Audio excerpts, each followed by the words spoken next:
Aryan Music BD presents.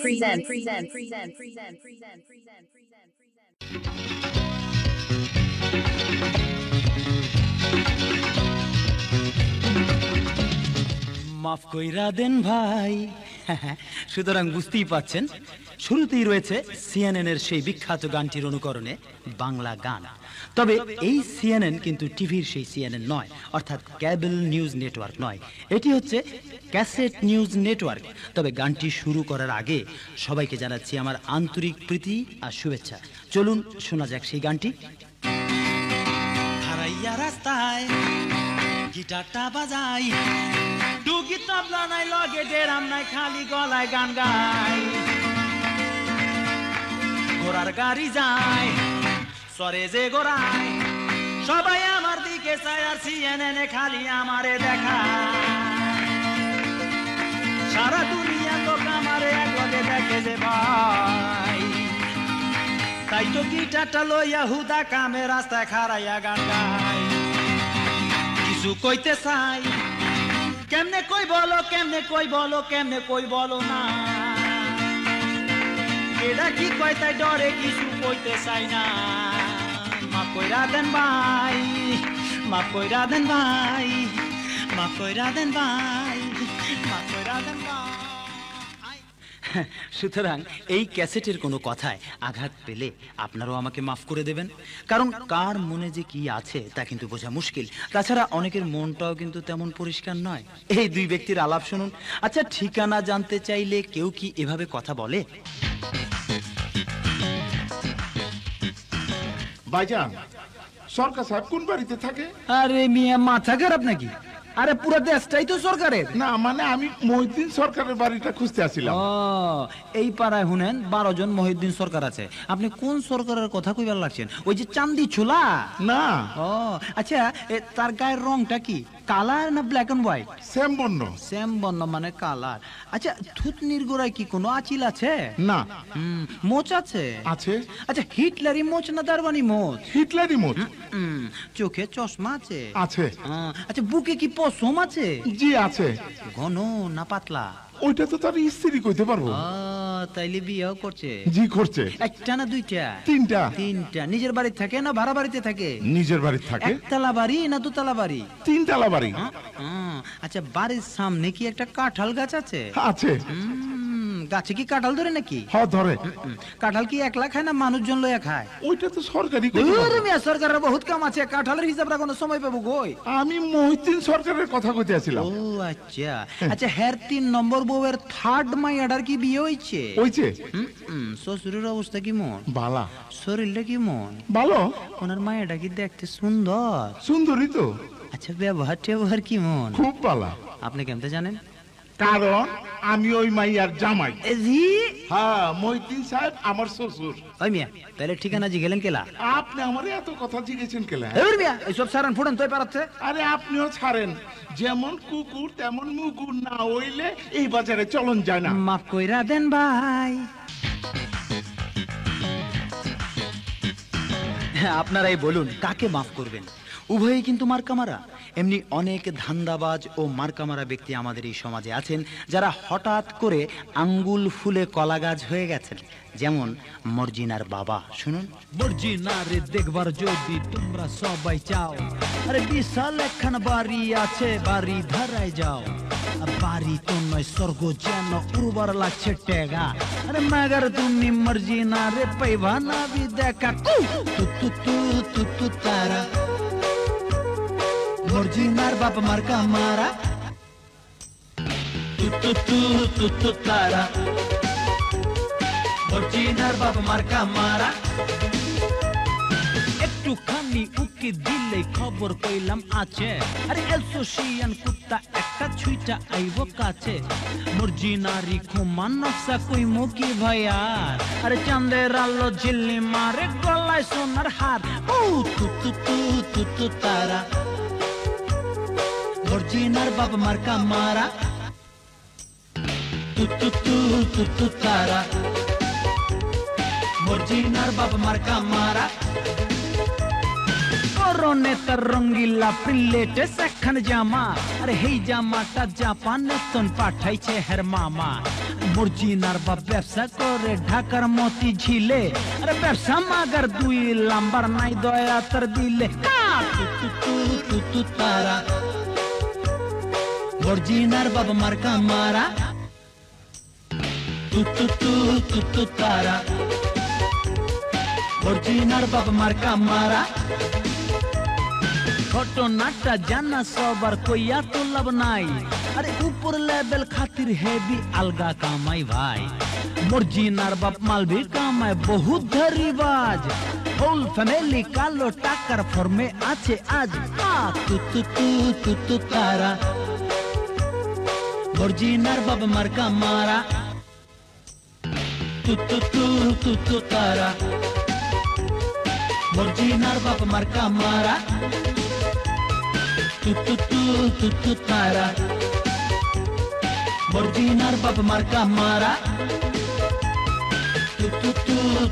তারা মর্জিনার বাপ মার্কা মারা, তারা মর্জিনার বাপ মার্কা মারা।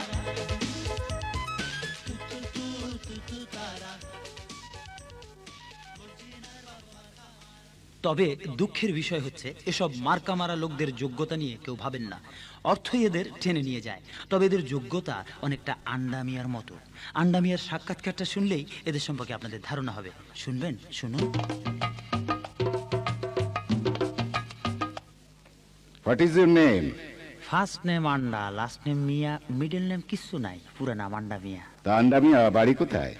যেইখানে রাইত সেইখানে কায়দ। বাড়ি পামু কই? ঢাকা শহরে যদি একটি বাড়ি থাকতো তাইলে কি আর চাকরির লেগে আপনার কাছে ধন্না দিতাম স্যার? গ্রামের বাড়ি কোথায়? নদীতে ভেঙে নিয়ে গেছে। সরি, কোন জাতি? মানুষ জাতি। বয়স কত সঠিক করে বলবেন? আপনার ঘড়িতে কয়টা বাজে স্যার? 3:12 বাজে, কিন্তু সময় দিয়ে কি হবে? বয়স বলতে একটু দরকার আছে স্যার। বর্তমানে আমার বয়স 29 বছর 1 মাস 4 দিন 3 ঘন্টা 12 মিনিট 39 সেকেন্ড স্যার। তার মানে আপনার কাছে ঘন্টা মিনিট জানতে চেয়েছে কি? ওই বললেন যে সঠিক করে বলতে, তাই একদম সঠিক করে বললাম। সদা সত্য কথা বলিবে। ও, তা আপনি ঠিক আছেন? তার মানে আছেন কেমন? এই আগে যেমন ছিলাম। আগে কেমন ছিলেন? এখন যেমন আছি। শিক্ষাগত যোগ্যতা কি? সার্টিফিকেট দেখি। আর সার্টিফিকেট দেখলে তো আর বুঝবেন না, ওইসব বোঝাও যায় না। তবে সত্য করা যেহেতু আমি কথা বলি, সেই হিসাবে বলতে পারি যে আমি 4 বারে মেট্রিক ফেল করে 5ম বারে পাশ করছি। পরপর 4 বার ফেল করেছেন? তা আপনার এত খারাপ রেজাল্ট করার কারণ কি? একটা কথা আমরা সবাই জানি এবং মানি, সেটা হচ্ছে যে মানুষ মাত্রই ভুল। সুতরাং মানুষই ভুল করবে, মানুষই ফেল করবে, এটা তেমন কোনো দোষের না। তাছাড়া বাংলাদেশে যে শিক্ষার পরিবেশ তা মোটেই শান্ত না, অশান্ত, এবং শিক্ষা শেষে চাকরি নাই, বেকার। এইসব বিষয় আমাকে বারবার ফেল করার পেছনে যথেষ্ট ভূমিকা রাখছে বলে আমি মনে করি স্যার। তা আমরা জানি যে সব ছাত্রছাত্রী পরীক্ষায় বারবার ফেল করে তারা পরবর্তীতে নকলের আশ্রয় নেয়। আপনি কি সেরকম কিছু নকল টকল মানে মানে এই মুহূর্তে আমার তেমন বলতে লজ্জা করলেও যেহেতু সত্য কথা বলি, সেই হিসেবে সত্য কথাই বলবো। আমি নকল করেছি এবং তার সাথে কিন্তু কিছু মুখস্থও লিখেছি। একটা উদাহরণ দিলে ব্যাপারটা আপনার কাছে পানির মতো পরিষ্কার হয়ে যাবে।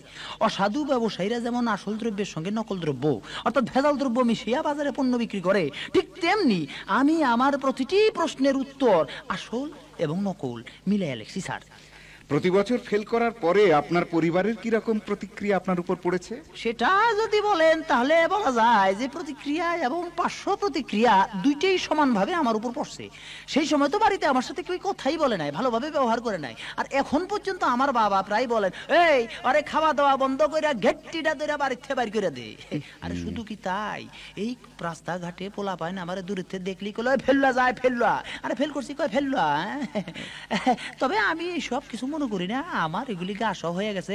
সমাজের এই সকল মানুষ বুঝতে চায় না যে ব্যর্থতাই হচ্ছে সফলতার চাবিকাঠি। একবার না পারিলে দেখো শতবার। আমি শতবার চেষ্টা করছি এবং চ্যালেঞ্জ হিসেবে নিয়েছি, যার ফলে একদিন এই 4 বার ফেল করার পরে 5ম বারে আমি পাস করেছি। I passed. গুড। আচ্ছা বলুন তো, মুখে খাবার সময় আওয়াজ হয় কেন? ইজি প্রশ্ন। যাতে এই আওয়াজ অর্থাৎ এই শব্দ শুনে পাকস্থলী বুঝতে পারে যে তার কাছে মাল মেটেরিয়ালস আসতেছে। জুতা তৈরি করা এটা কোন কারো? এটা তো আরো ইজি, প্রস্তুত কারো। আচ্ছা ঠান্ডা মিয়া, আপনার কাছে ঠান্ডা গরম নিরাপদ স্থল কোন কোনটি? অত ইন্টেলেকচুয়াল উত্তর তো আমি দিতে পারবো না। প্র্যাকটিক্যাল এক্সপেরিয়েন্স থেকে যেটা আমি বলতে পারি সেটা হচ্ছে যে ডিপ ফ্রিজের ভিতরে প্রচন্ড ঠান্ডা লাগে, আর এই মশারির ভিতরে মোটামুটি একটু নিরাপদ লাগে, কারণ ওর ভিতরে ঢুকলে আমার মনে হয় অল দ্য মসকিটোস আর ডেড। কোন প্রাণীর চামড়া শক্ত?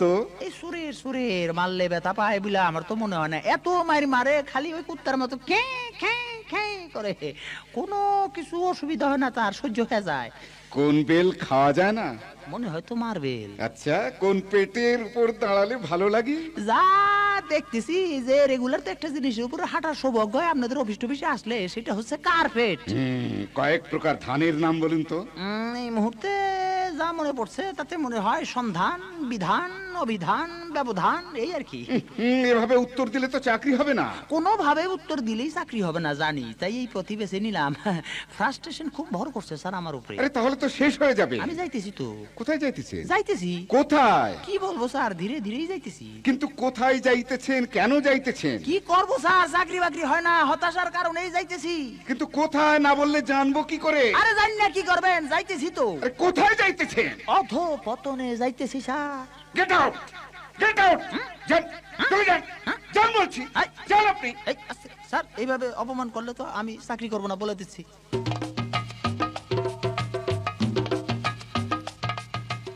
কথা শুনে বোঝা যাচ্ছে আন্ডা মিয়া অনেকটা মানসিক ভারসাম্যহীন, অর্থাৎ অসুস্থ। এই অসুখ হলে আমরা অনেকেই চিকিৎসকের শরণাপন্ন হই, কিন্তু রোগ বর্ণনায় অনেকেই কিছু অদ্ভুত শব্দ প্রয়োগ করে থাকি, যেমন কামড়ানো, চাবানো, ঘুরানো, চিনচিন করা, শিনচিন করা, পিনপিন করা ইত্যাদি ইত্যাদি। এর ফলে রোগীর আসল সমস্যা বোঝাও কিন্তু অনেক সময় দুষ্কর হয়ে ওঠে। সদ্য গজিয়ে ওঠা বিজ্ঞাপন ও লিফলেট নির্ভর একটি দাওয়াখানায় তেমনি কিছু রোগীর আগমন।